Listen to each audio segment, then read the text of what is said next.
Hey, everybody, welcome back to another episode of Indie Game Movement, the podcast that talks about the marketing and business of indie games. I'm Andrew Pappas. I'm going to be your host today, along with Mustafa Price, the show's producer, and we're going to be talking about leveraging self-optimization as an indie dev in episode 143. All right, we finally made it to 2021, and I thought it would be fun to switch things up for this episode to share some resources and strategies we've used here that have really helped us see things in a different light and also help us with projects and also all facets of life.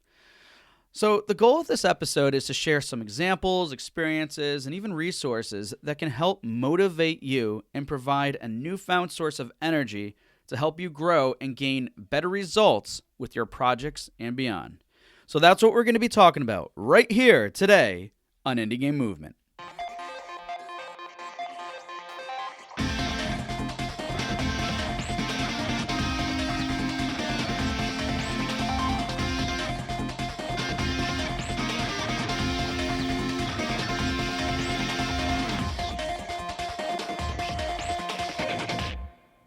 Hey everybody, and we're back, and as I said before, I have Mustafa here with me today. Mustafa, how's it going, buddy? It is going just great, Sunday brunch style. It's like my favorite type of recording. Yeah, we are recording this episode on a Sunday morning. I have my coffee right here next to me, which is definitely needed, that's for sure. And it is bitterly cold outside. Typically, for me, at least on my end, I have a little studio that's located in a distant section of the house, and the heat doesn't work that well in that area. So I have relocated today. So if I sound a little bit different, that's part of the reason. But yeah, it's bitterly cold. We've been kind of conditioned to a steady 32 degrees for the past, I don't know, ever since we technically got into winter and before then, right? Right, yeah, just about. And now we're like single digits and below. Yeah. So, hey, that's northeastern U.S. for you, but it is winter, so we can't complain that much. So, mm-hmm.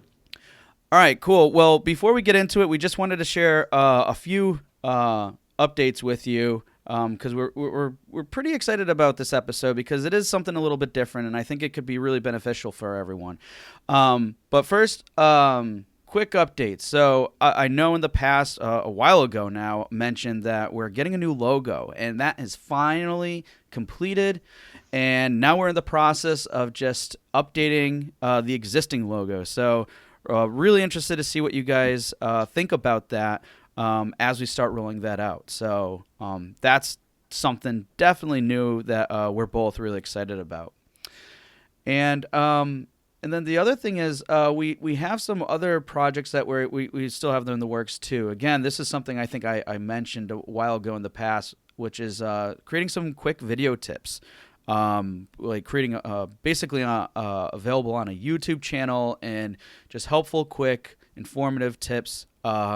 That just other stuff, kind of like an extension of what we're talking about here on the show. So that's something we have in the works and a few other things too.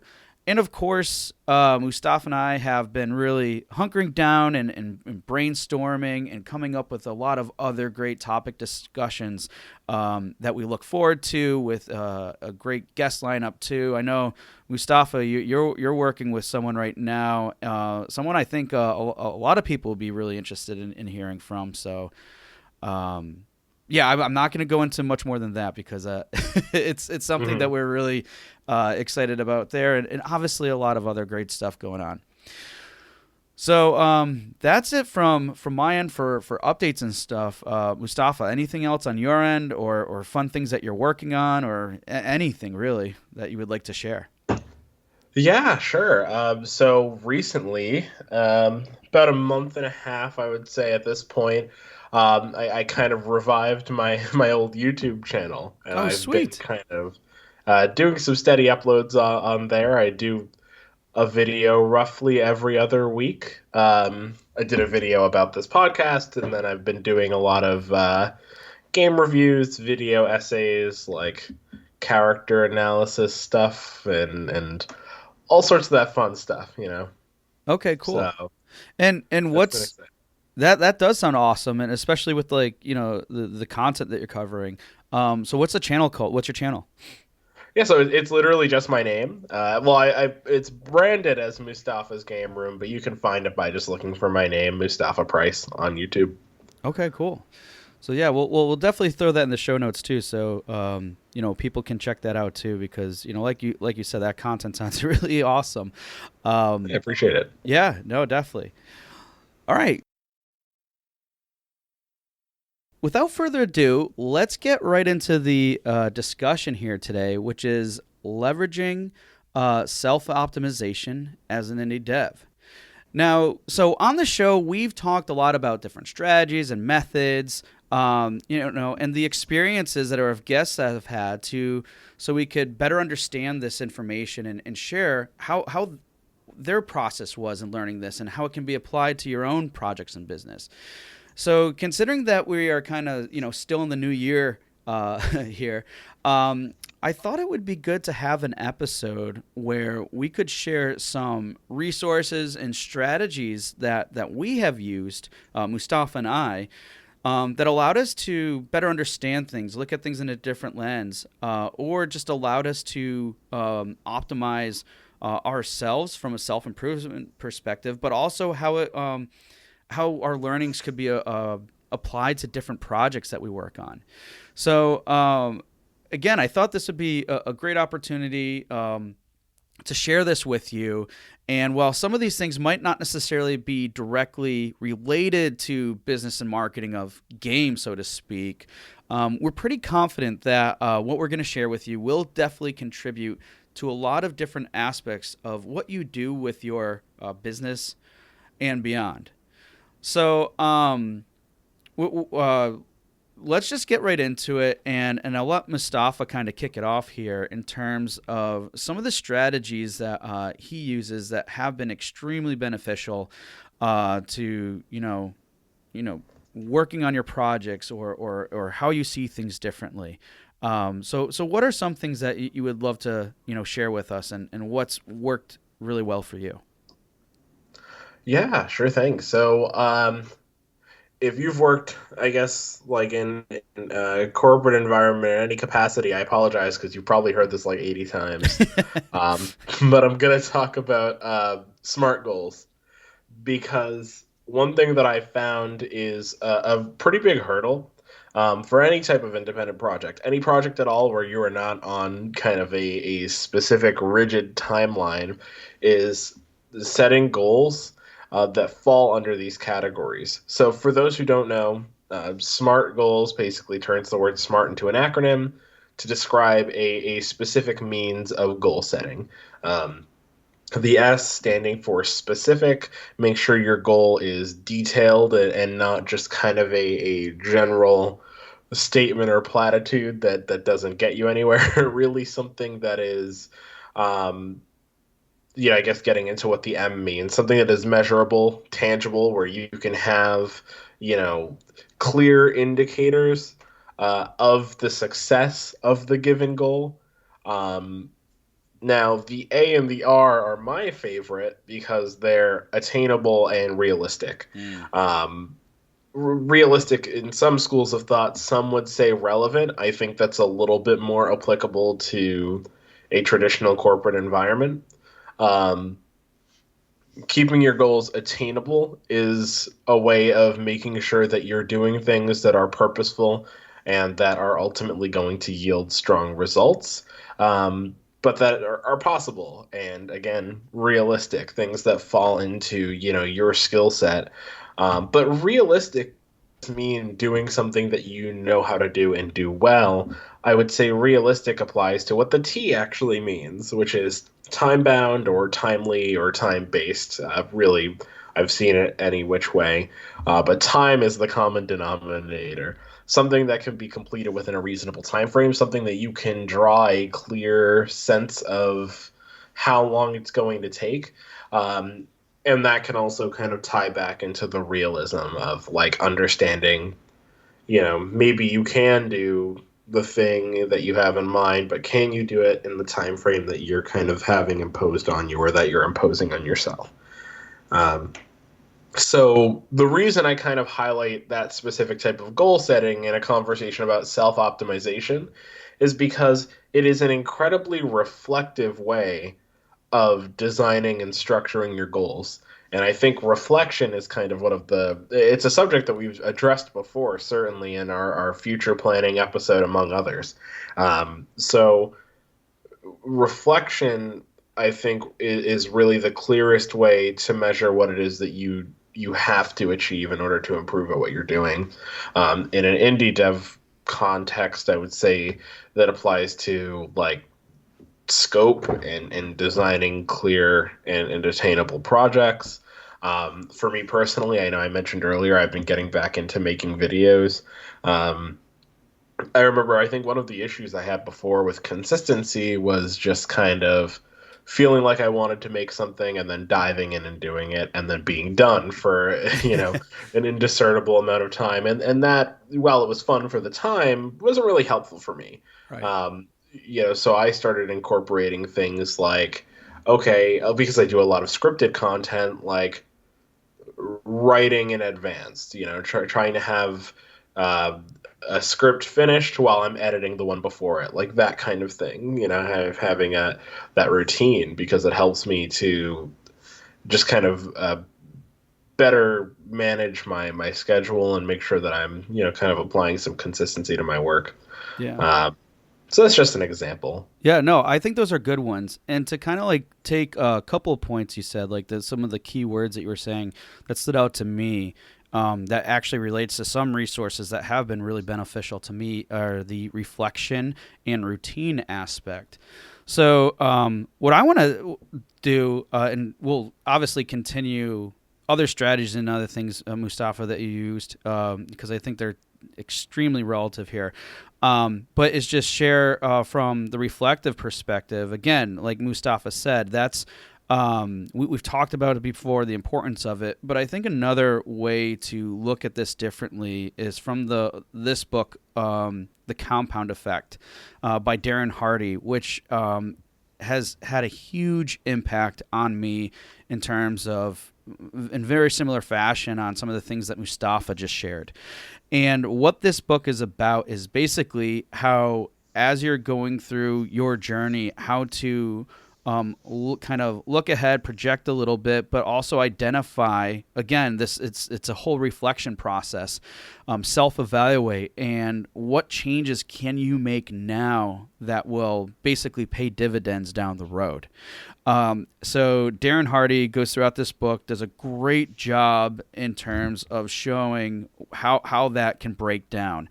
And it really comes down to like a few factors like choices, behavior, and then habits, right? These are all things that are relative to what Mustafa was speaking to, and not only that, but that's really relative to every one of you seeing the type of success that you want to see, whatever your goals are on that front. So this is one book I would highly recommend, totally in line with not just the reflection, but probably just everything that you're doing, that I would highly recommend. The Compound Effect by Darren Hardy, especially from a reflection standpoint, but also just so much more. So in terms of other strategies let's keep talking about these SMART goals, Mustafa, because I really like the direction you're going. So what are other things too? Because I mean, you mentioned what the acronyms stand for. Goals that are related, that have components of being specific, measurable, attainable, realistic, and time bound. What are some, because you mentioned that the A and the R are kind of like your favorite areas. What are some things that you do to making sure that goals that you're setting for yourself or whatever are attainable?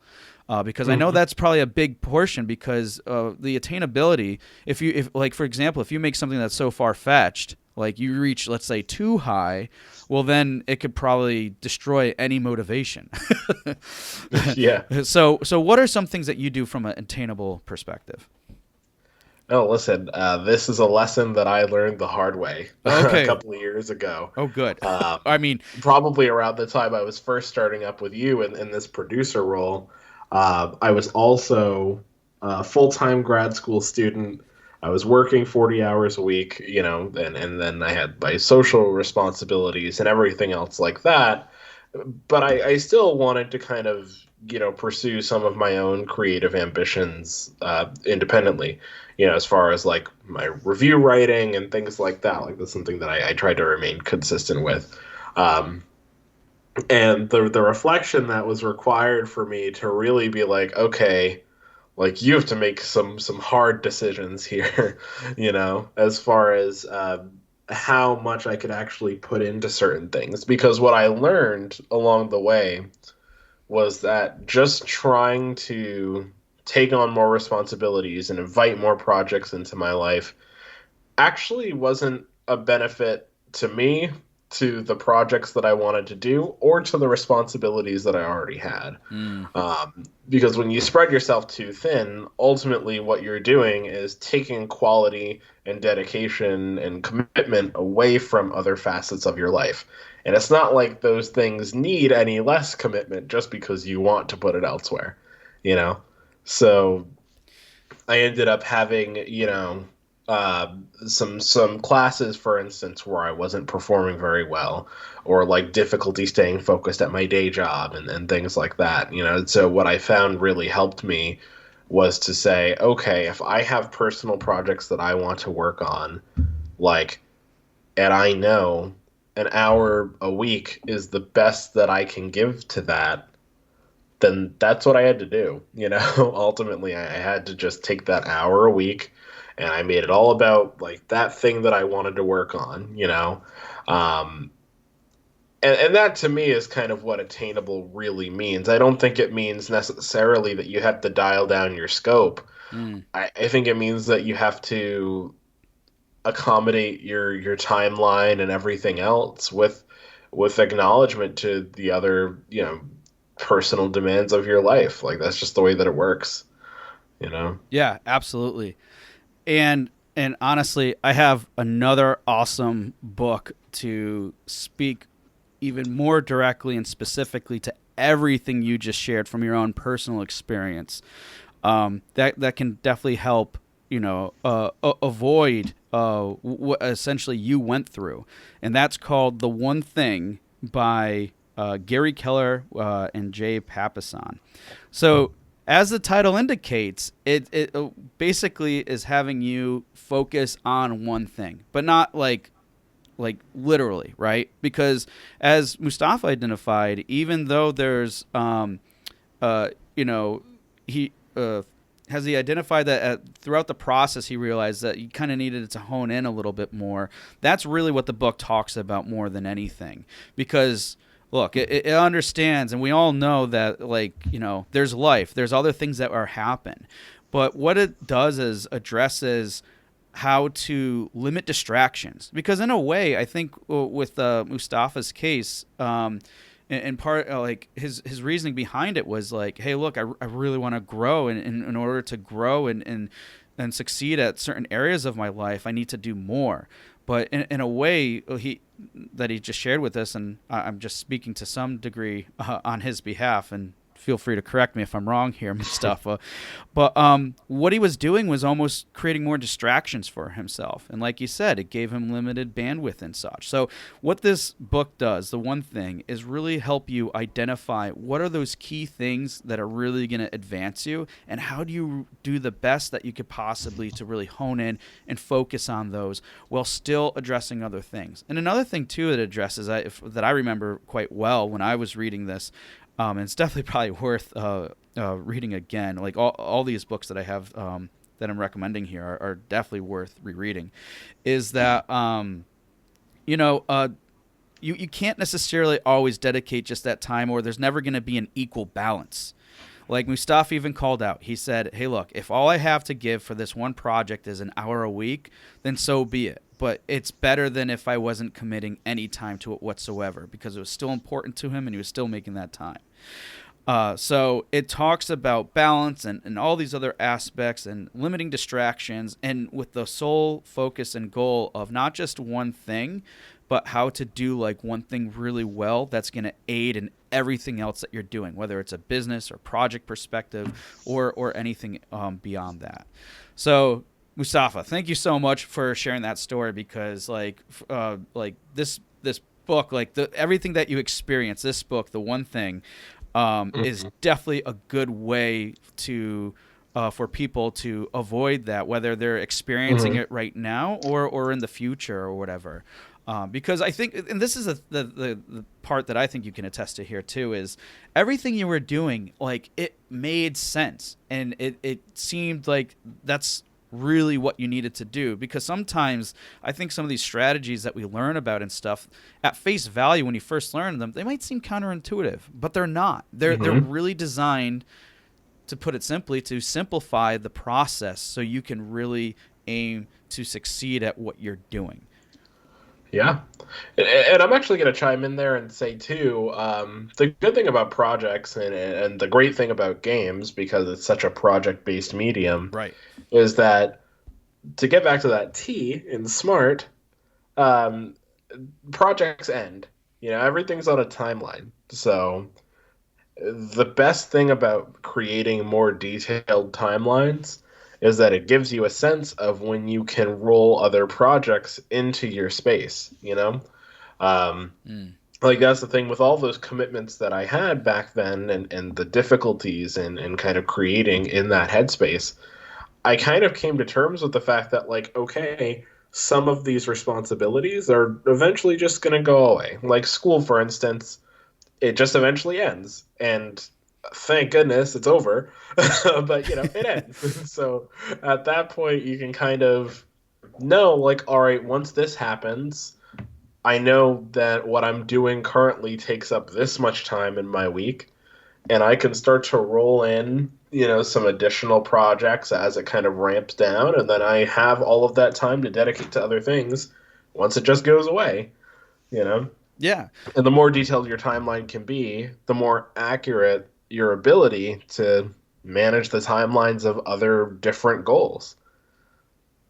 Yeah, that's important. So what are some ways then, would you say, that are good to kind of manage those uh, deadlines? Because honestly, like let's face it, we see it all the time where you have teams or just solo devs that are like set deadlines for themselves, and maybe they don't always they have that deadline, but they might not always meet it. What are some good ways to kind of mitigate that from happening? And let's face it, obviously there's a lot of things that can be out of our control or whatever, that okay, we don't meet those deadlines, but what are better ways that we can maybe gain additional control to not just setting those deadlines but also like meeting them? And I think you definitely led into there well. It's like breaking those down and probably from a manageability standpoint. But what are some other things that you can think of that can really help not just make the deadline, but also make sure that you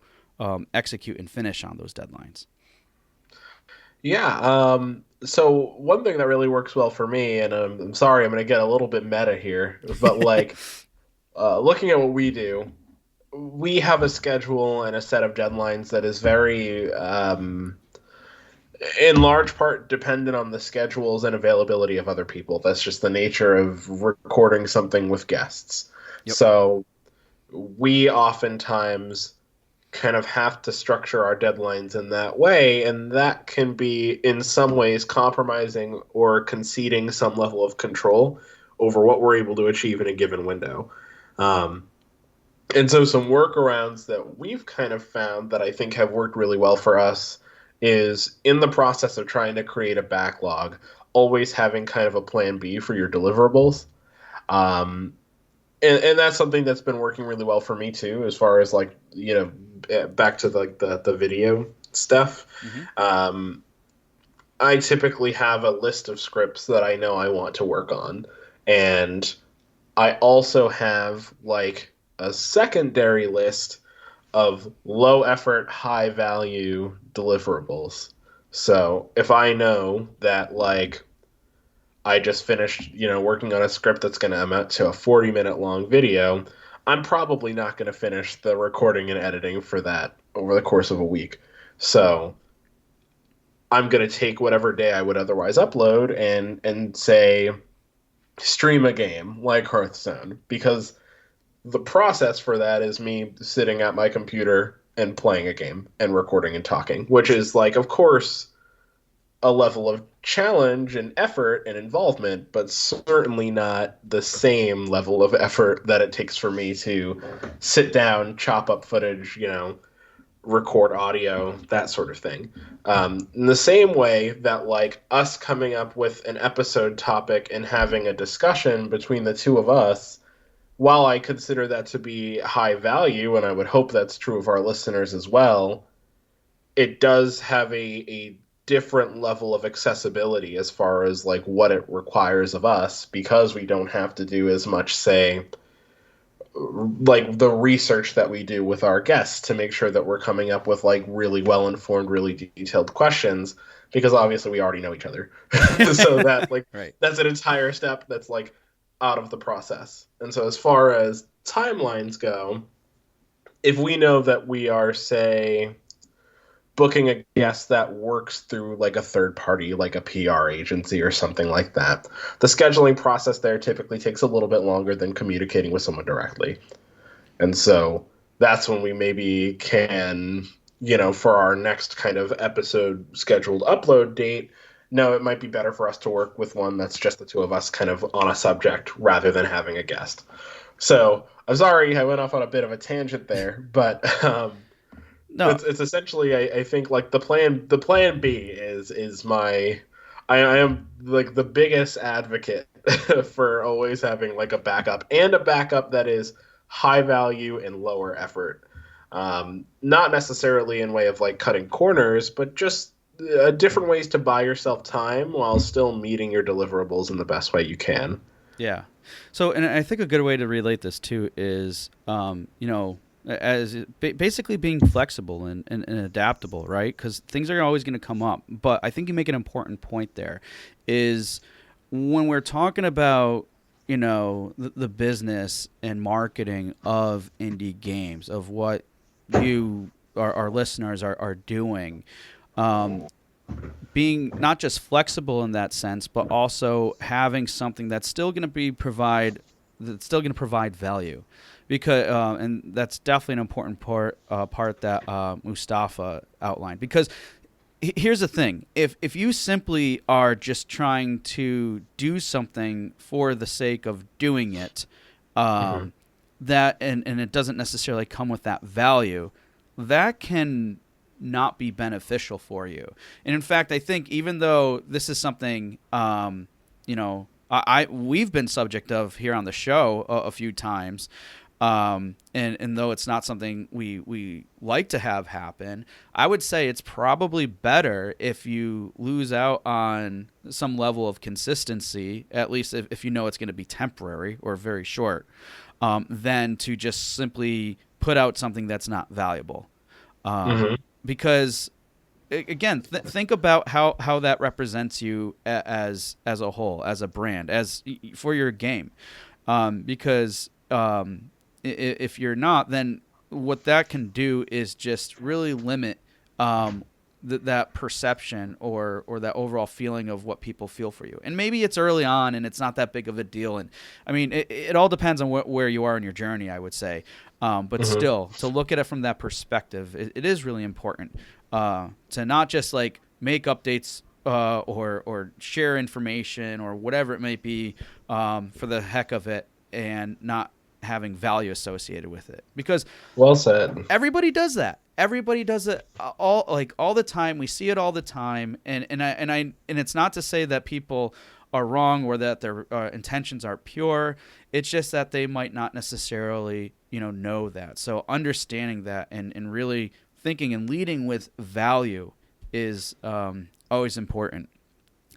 And Right. No, I'm 100% with you on that. And I will again reiterate the caveat to what I was saying earlier too, is the kind of cross section of low effort, high value. Like those two things have to be working in tandem, because otherwise low effort is just low effort.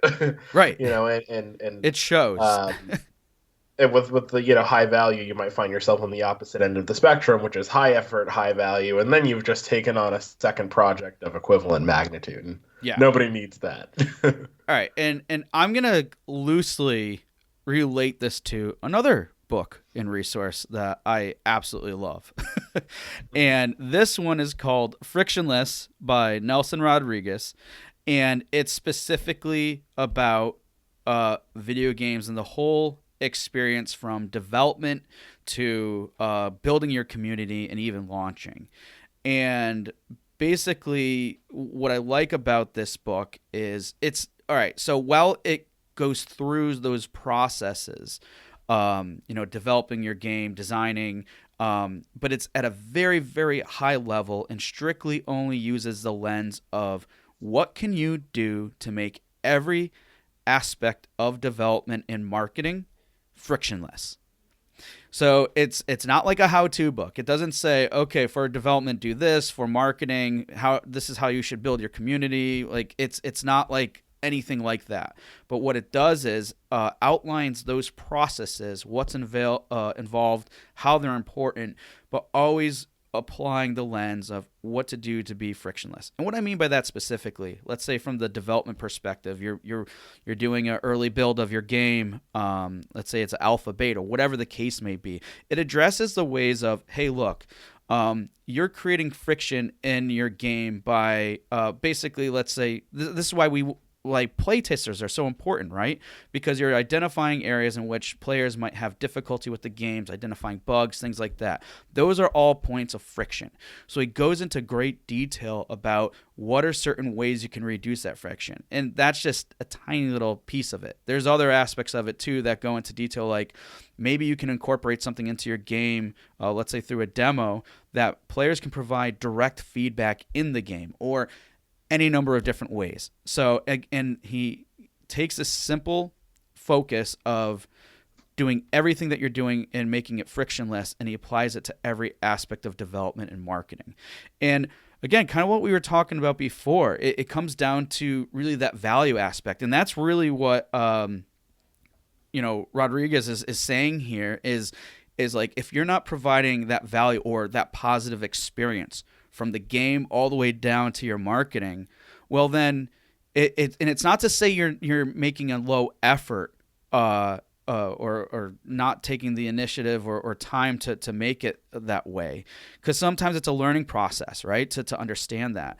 But what it does do is identify those areas where you might have missed or not thought about, and really apply that lens of, how do I make this as frictionless as possible from the whole entire experience? Basically providing the best experience possible.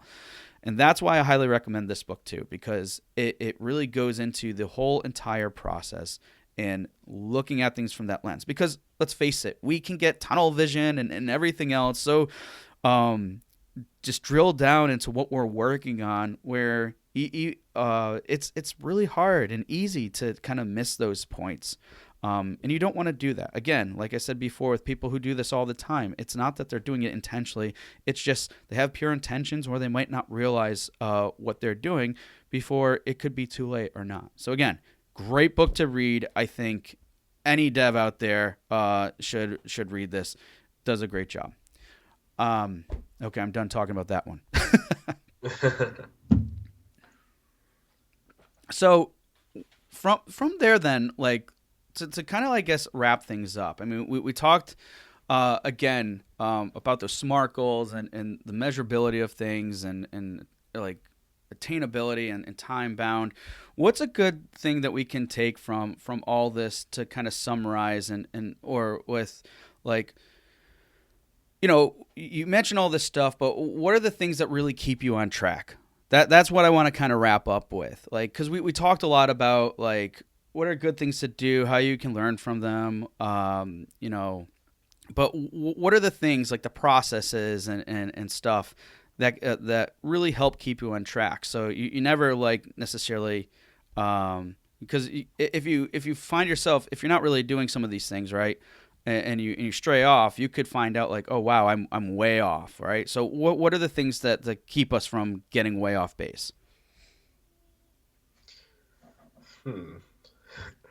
That's a tough question. As someone who frequently goes way off base, Yeah, I mean, um, keep going. so I guess like what like can you give me an example of like what you had in mind? Yeah, so I guess here I'll be even more specific. What habits do you have in place that can help you, stay on base and not stray too far off the path? Hmm. Yeah. Well, one thing that really helps me is, and I don't know if this is necessarily the best habit, so I say take this with a grain of salt, but Okay. um, I really like to make promises on my deliverables, even Ah, if no okay. one's asking for them. Like I'll shoot a message over to a friend and say, "Hey, like this is the video I'm working on this week. Like Yup. how exciting is that?" So that way if I don't deliver on it, like someone knows, and I'm not the type of person who can really like handle that like the guilt of like having told someone I was going to do something and then not being able to deliver on it. Um so that kind of helps to motivate me more to Mm-hmm. like really work on something. Um, and in order for me to get to that point, I typically insist that the idea be more fleshed out. Um, Again, kind of like smart goals. For my game team for Feather Fellows, when we were initially designing the project that we're working on now, um, that was a conversation that started very early because it was based on an idea for like a game we played on a road trip. Um, and like having kind of people in our corner that are almost like kind of expecting this thing to happen has really helped to push us to deliver on it more. But we very seriously like limited communication surrounding the project until we really knew like the direction we were headed in. Um, and that's something I do with a lot of my videos too, you know, like if I know that I'm going to like talk about a game, I'm not going to start telling people about that until I have an idea of like what my topic's going to be. Um, and usually I like to have an intro paragraph even still before I'll start like kind of communicating it. So the balance between making promises and setting expectations for your deliverables and also making sure that before you make those promises the idea is ready, a Mm. smart goal. Yeah. And you know, Full circle. I want to call out too to say that what you like the first example you provided that works really well for you. And honestly, I mean, this is something I don't know like the exact term, but I'm sure there's something psychologically associated with this. But what you outlined is actually a method that I know, um, like some people out there around habit forming and stuff is one that is very can be very effective, which is basically what you did by reaching out to a friend and letting them know is create accountability. I think specifically it's exterior accountability, right? Because what you mentioned and this is I think a lot of people have difficulty with, and these are from other books that I'm not going to share with you right now. Or one in particular that I can recall is people have a really good time at creating or at having exterior accountability, specifically meaning you work at a job and your boss tells you you have to get something done.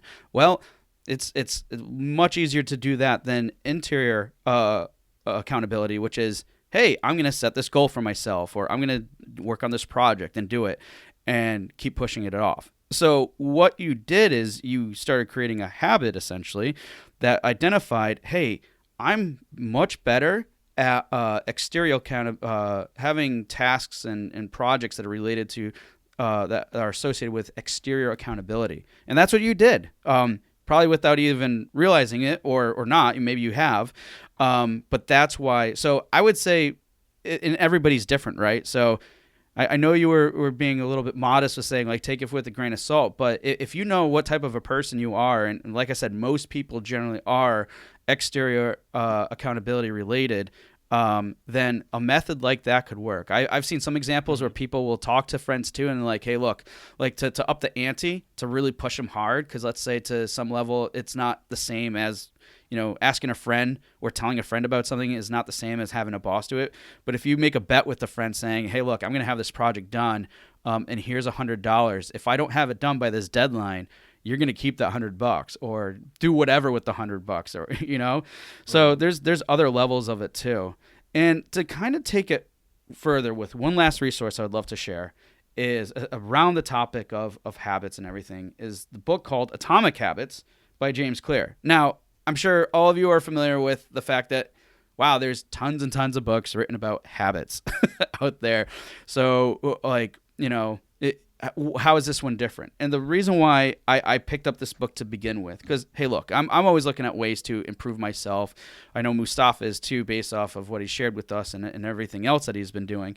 But the reason why I like this book so much is because the approach that James Clear takes with it is not just saying, hey, these are great, effective ways, and this is from all these studies and stuff, because there's lots of different facts and numbers and everything else there about like the other people have shared about like how to form habits. But he went and he realized that there was a lot of people that weren't talking about the actual science or the human biology component or the mental capacity of it as well. So he decided to look at it from that angle and from obviously the habit forming angle. And what he found was really awesome. But that alone, what's really helpful about this book is while he's teaching you methods on how to create habits, he's also sharing the why, which means here the reason why you should maybe look at it this way or approach it this way is because this is how the human mind reacts. This is what's happening. And if you apply it this way, what you're doing is looking at or doing this from a perspective that's going to kind of hack your mind in a way, right? So nothing like too crazy, but like a simple example here is, let's say you have a bad habit of eating too much popcorn. So once he identified ways to address this, and I've seen these in other books too, of course, but he took the popcorn that he kept eating, or it was some bad snack, I guess, and instead of having it accessible in a cabinet, he put it on the highest shelf he could find in his garage. So he was just eliminating that possibility of him get there, right?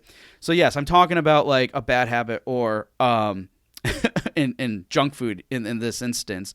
But the point is when you take those you take these learnings and the understanding of how your mind works and then start applying it to your own projects and tasks and things like that, you can work out ways to make it much more effective. Like one habit that I have used for, I don't know, I think like 6 or 7 years now, and I love it.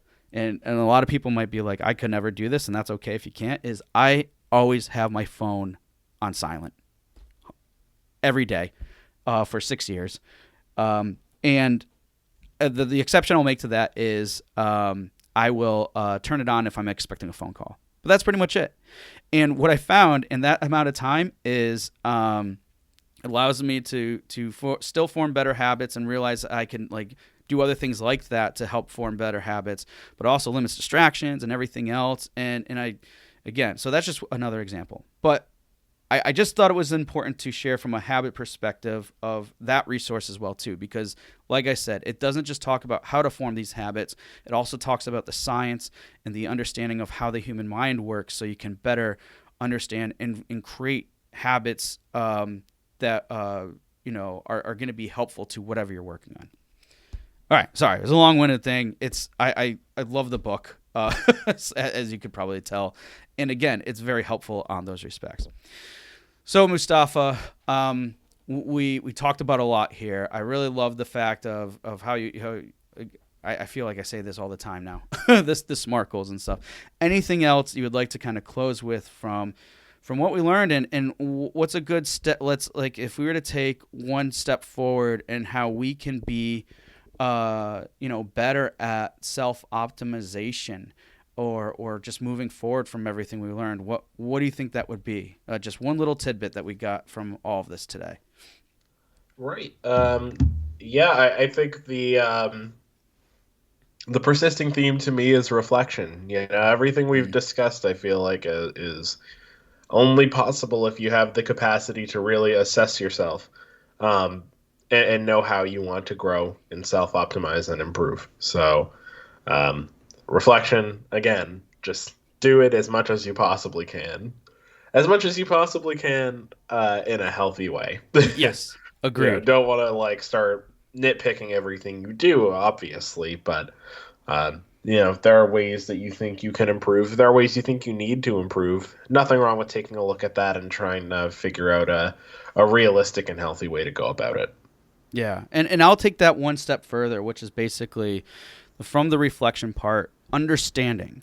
So it's one thing, and I think I said something earlier in the show too. It's one thing to reflect and look at that, but also to have a good understanding, or to change that mindset so you have maybe a better understanding of what you're looking at. Because I think that if there's one thing that's kind of summarizes these resources that I've shared with you, is that they apply. They allow you to apply different lenses, different outlooks. So you can either get a better understanding or a different understanding. So that way, that reflection process is going to be, I would say, to some degree, possibly more actionable. Because if you're always looking at something one way, and it's not doing anything for you to kind of change and to move forward and get those results, then you're just basically repeating and doing the same thing. So that's the only other part I would probably add and emphasize from the reflection standpoint is just getting that understanding and be open. Be always open to try new things and stuff. We talk about it here on the show all the time, like trying new things and seeing what works and using using information to further validate your decision. So.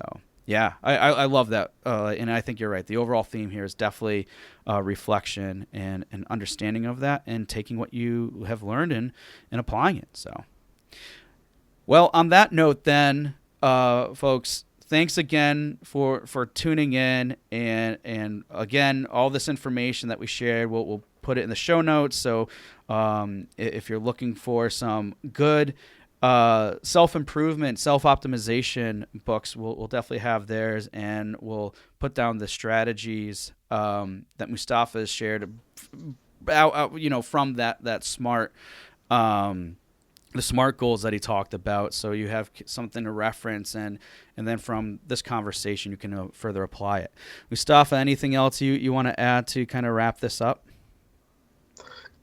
No, I mean, it's really hard to top that. I think we covered just about everything. So, all right, awesome. Well, again, everybody, thanks for tuning in, and we'll see you next time.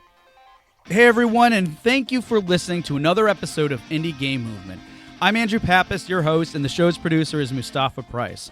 A special thanks to Taisuke Kimura for creating the show's theme, and Donnie Wilson for the logo design. If you enjoy and value the content, you can support us by visiting our Patreon, which is patreon.com/IGM podcast, and select a tier that meets your needs. Show notes for this episode can be found by visiting rengenmarketing.com/the number of this episode. Rengen Marketing is a consulting marketing company that helps indie devs with their marketing efforts. So if you're looking for helpful marketing content or marketing plan template for your current game, then please visit rengenmarketing.com. And as always, thanks for being such great listeners, and we'll see you next time on Indie Game Movement.